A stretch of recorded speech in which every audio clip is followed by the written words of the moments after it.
Perfect. Thank you to everyone who has donated to tonight's fundraiser. As we wrap up tonight's fundraiser, my next guest tonight is a proud supporter of Faces. She's been with us since the beginning of time. She ran for Miss New Jersey in the 90s. Most notably, she was your nighttime news anchor on 5, 6, and 11 o'clock on News Channel 40 NBC. Joining me today is one of our original co-hosts for the Faces for Autism while streaming telethon, and a friend of Faces, Michelle Dunn. Thank you, Jacob. That was such a wonderful introduction. I kind of forgot about some of those parts of my life until you brought them up.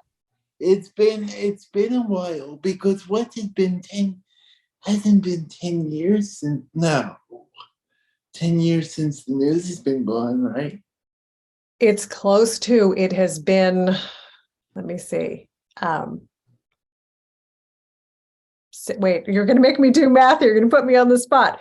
I think was it 2014? I think it was 2014. Yeah, so 8, almost 9 years. It'll be 9 years.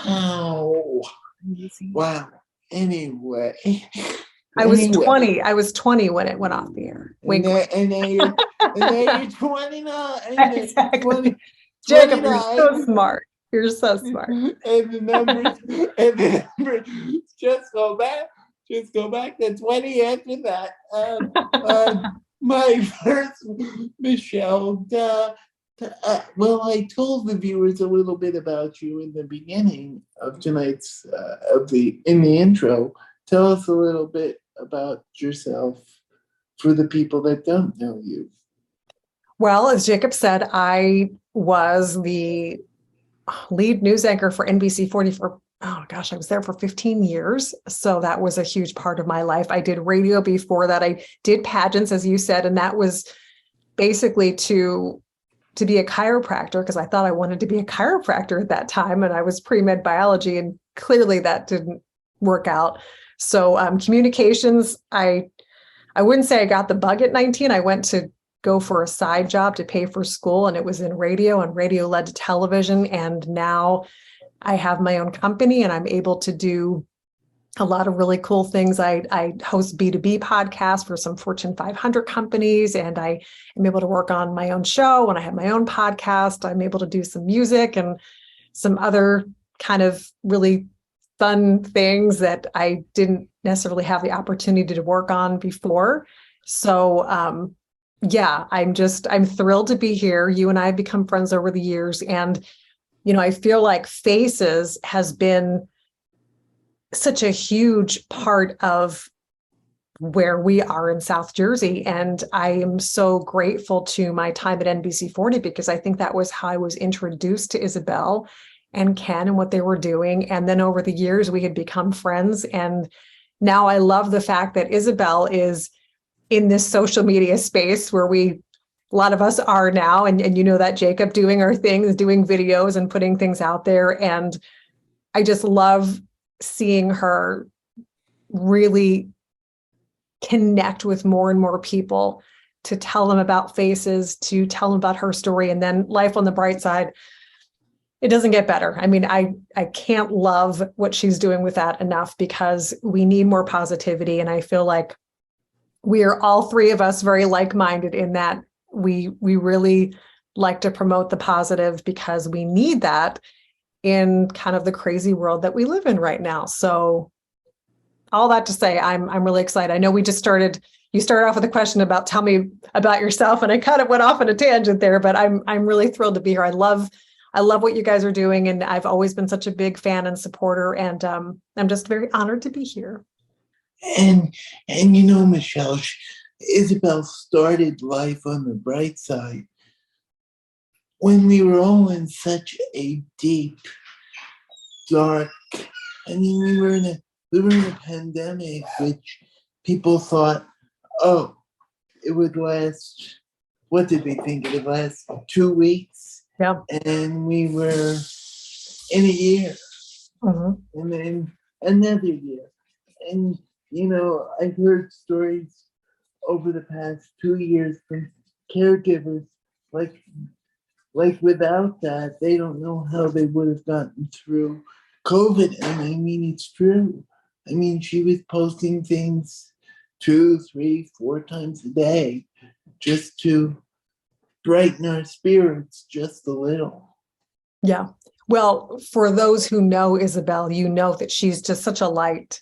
She really is a light in this world, and everything that she's done has just been amazing. But I feel like life on the bright side is just an extension of all that love and joy and happiness that Isabel has always had. And what's amazing is what she has gone through, and sometimes the struggles that she's had in her life, how she still maintains that. And now it's just the perfect opportunity for her to just love on everybody and share that love, because I don't know what this is like, but as a caregiver, I can only imagine, how hard it is to maintain that positive spirit and to keep your chin up. And Isabel's just such a beautiful person inside and out. And I just love that she's able to connect with even more people around the world. And that's what's so cool about what she has been doing. Not only, as Faces for Autism become global,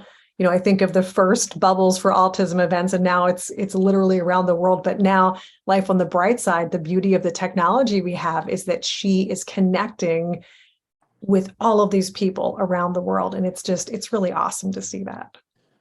Yeah, Michelle, because I remember last year when we did Love Streaming Telethon,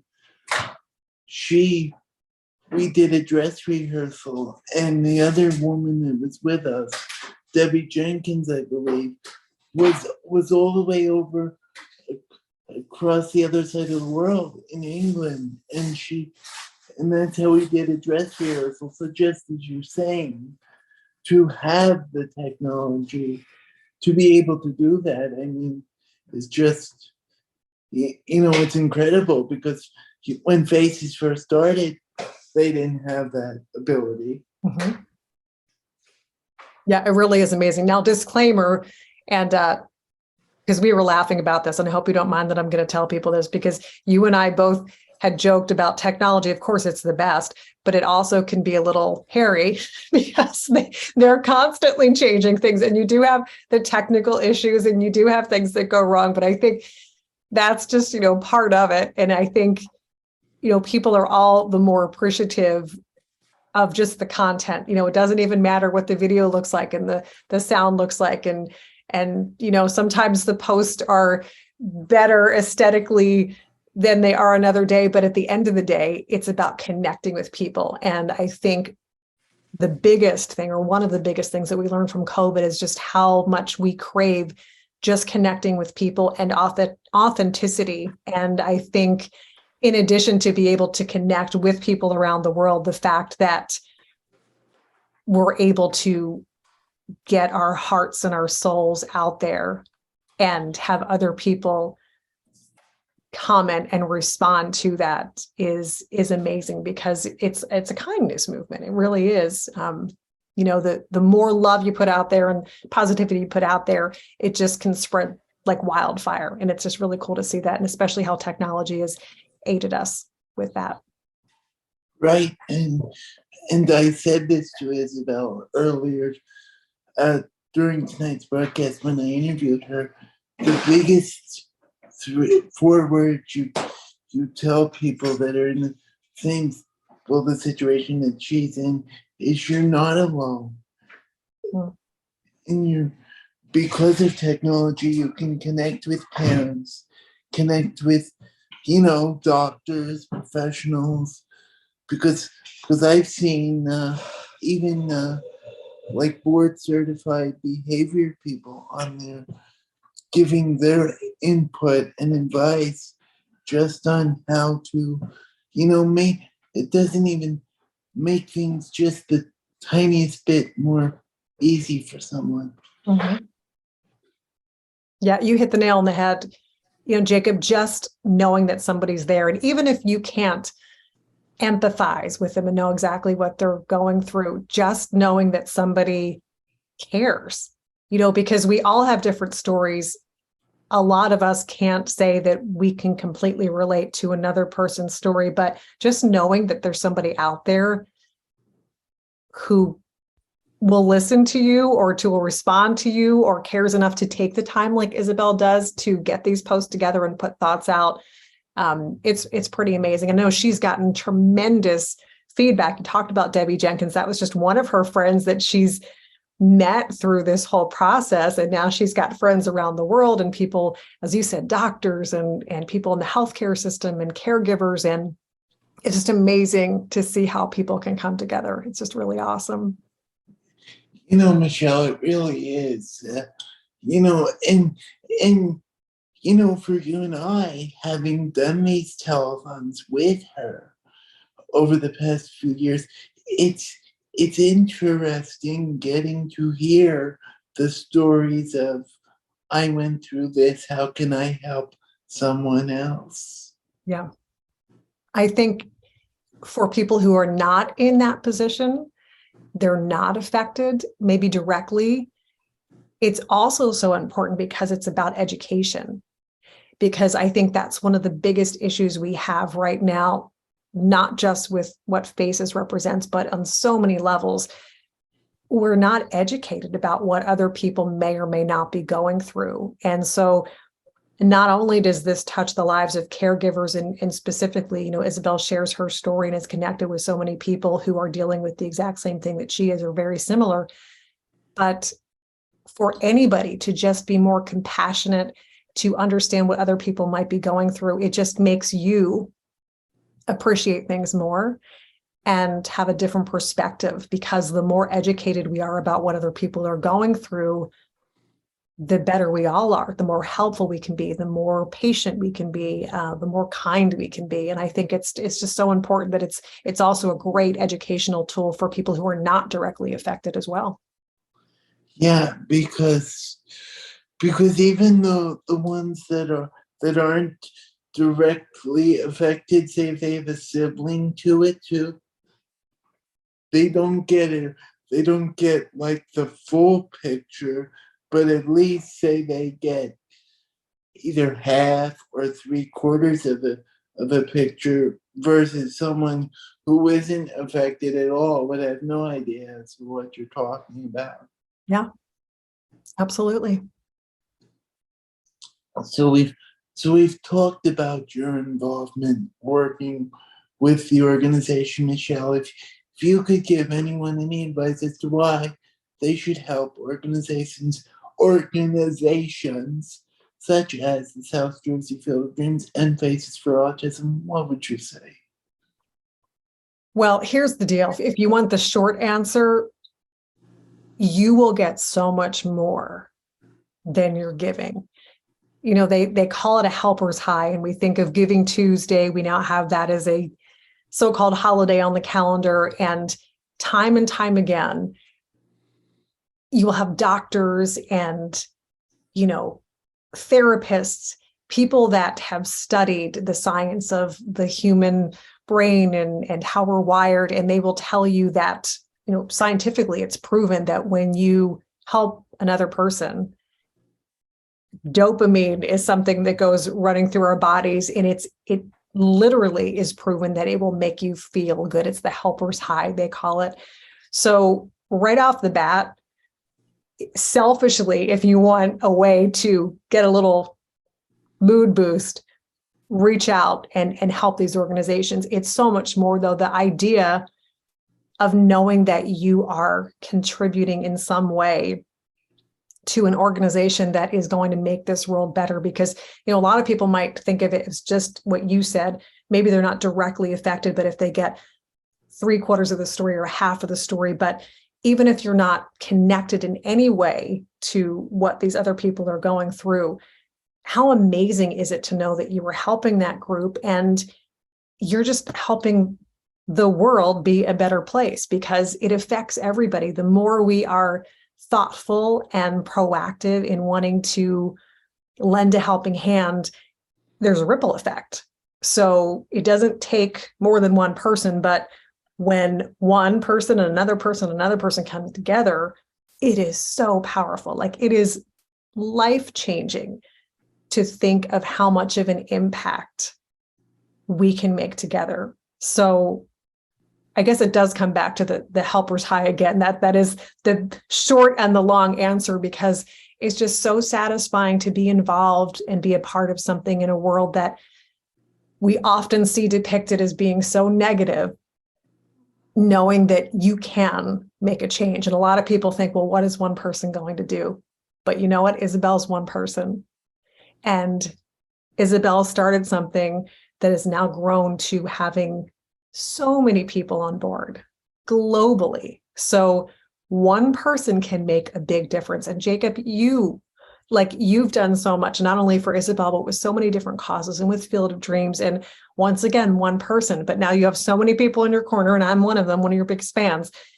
You have all of these people now who are rallying together for the cause, but it all starts with one person. So I can't say enough. Anything you can do it. Find that organization. There are so many out there, and if there's not an organization that you feel like you're ready to contribute to or maybe connect to, because maybe you're a little shy, you've never done this before, it starts with simple acts of kindness. Open a door for somebody, smile, buy somebody a coffee. And before you know it, it's addictive. You want more and you want more and you want more. And that's what we want. And that's what's so awesome. But both Faces and Field of Dreams, I mean, you have done personally so much. Isabel's done so much. And collectively, those organizations have both done so much for so many people. It's just really a beautiful thing. Friends, tonight is almost over. Without the sponsors, without the gracious people who have given gift baskets, without my family from both sides. My aunt traveled from Connecticut to be with us tonight. Without any of you, tonight would have never happened. So I thank you. Also, thank you, Sal the Voice from America's Got Talent, for driving down from New York tonight.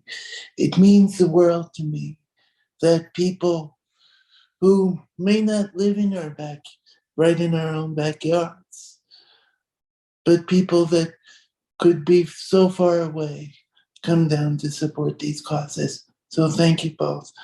Friends, please continue to donate. Our event may be almost over, but that doesn't mean the donations stop. Without your donations during tonight's program, Faces and the Field of Dreams cannot do half of what they do throughout the year. Michelle's been a proud supporter of both organizations for the past 20 years or more. So as have I. Without you, there's no organizations. So from us, we thank you whoa, that was funny, very, very much. Michelle, thank you again. And I will